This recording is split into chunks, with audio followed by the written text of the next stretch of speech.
Next challenge with the fuzzy display was structural scaffold can be reduced in size while functions just remained. Only a small number of residues are directly involved in ligand or receptor binding. The rest of protein provide the three-dimensional structure to position correctly the functional parts of the molecules. In addition, in industrial area, production of useful proteins is more efficient when they are small. 59 residue long G domain of protein A that could bind to the immunoglobulin G Fc fragment tightly. This protein has three helices, as you see here, among which helices 1 and 2 involved in binding to the Fc in green, while helix 3 is required to maintain the structure of binding domain. Genentech tried to reduce the protein A to the only helix 1 and 2, which is only 30 residue long, while maintaining the binding capacity to the Fc fragment. They truncated this gene to 38 residue parts containing helices 1 and only 2.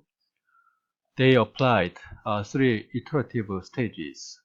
First, they selected 4 residues that interact with helix 3 in whole structure called exophase. They've got 2 mutants, L20D and F31K. This mutant just increased KD values to 3.4 micromole scale. Next step was applied on interface to increase the interactions between two helices.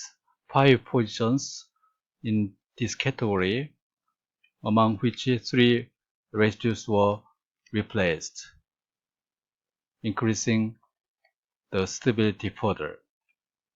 The final stage was applied on interface. The residues localized between this protein and the immunoglobulin G Fc fragment was replaced to maximize the affinity, and they've got some mutant that improved the affinity further.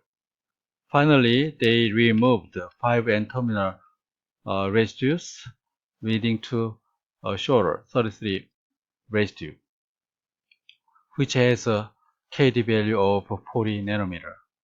The wild type value was 20 nanometer, so they're very close to the wild type.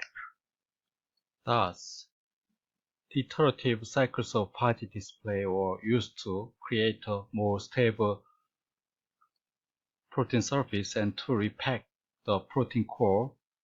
The resulting scaffold was half the size of the native domain but maintained the three-dimensional arrangement of Fc binding residues at the interface.